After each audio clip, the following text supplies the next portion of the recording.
And Congressman Fred Upton, the Republican chair of the Energy and Commerce Committee, is campaigning for re-election against the Democratic challenger Paul Clements of Kalamazoo, and has had a couple of forums with him, as I understand it. But he is sort of getting on the airplane today and heading to Washington, D.C., if he's not there already, leaving campaigning in Michigan in order to hold a hearing about Ebola, the word that strikes fear in everyone's hearts. And the congressman is on the other end of our AT&T line right now. Welcome back to the program.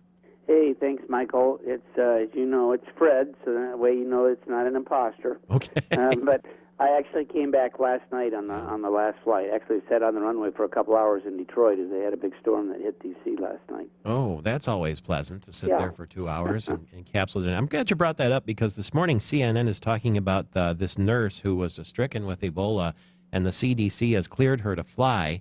If she were on that, well, if you knew she were on that plane and you were going to be sitting there for 2 hours and flying to D.C., would you ask to be taken off the aircraft?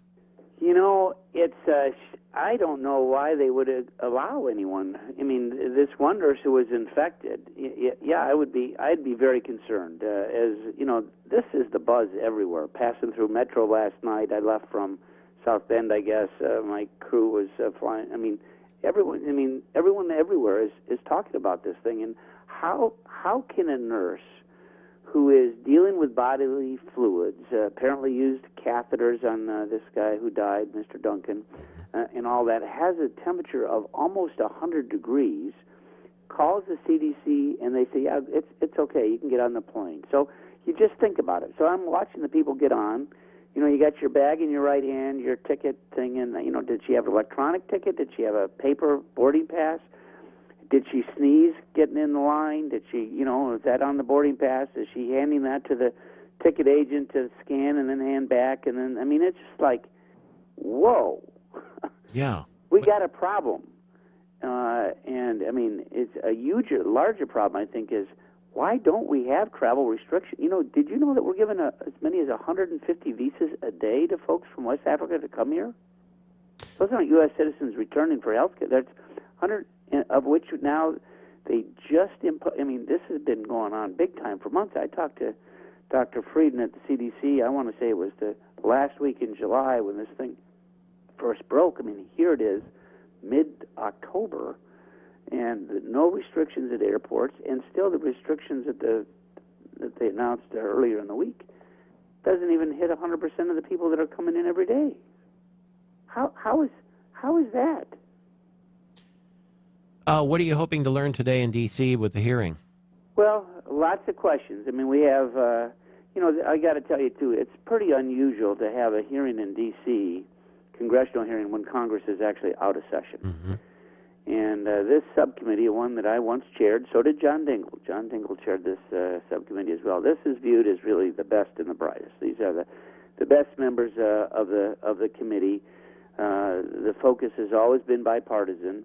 You know, it's to figure out what went wrong. Doesn't have legislative authority, but what went wrong where?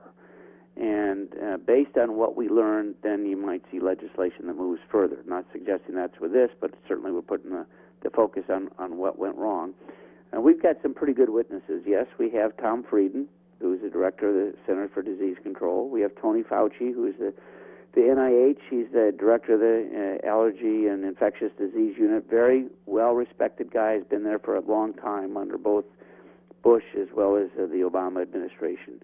We've got the Food and Drug Administration. We got HHS. We have somebody from Texas, from the health researchers from there to give the perspective of what happened. And we have the Department of Homeland Security. So I think we got the bases covered. And as before I left last night to come back to D.C., I want to say just about every member, certainly on the Republican side, is they packed up their bags. They're here today, and we'll go a number of hours trying to ask some questions. But people are scared. They really are, and it's like, why haven't we? I mean, why haven't we imposed some restrictions on 150 people a day that are coming here from that region, knowing that region that they've announced weeks ago that as many as 1 million people are going to have this there. That's what's scary. I mean, like your first question, would I continue to sit next to a person that I'd known that, had been this nurse? No. Answer is no, I wouldn't. I got a wife and 2 kids. Yeah, I saw the president, something on CNN this morning about the president deciding to get more rigorous about the, preparing or defending against Ebola. Who's to blame? Are we behind that? We're behind the 8 ball on it, if we are. Well, I don't, this is all hands on deck. Yeah.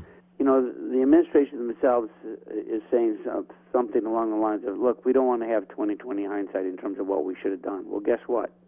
The door is open. It needs to be shut.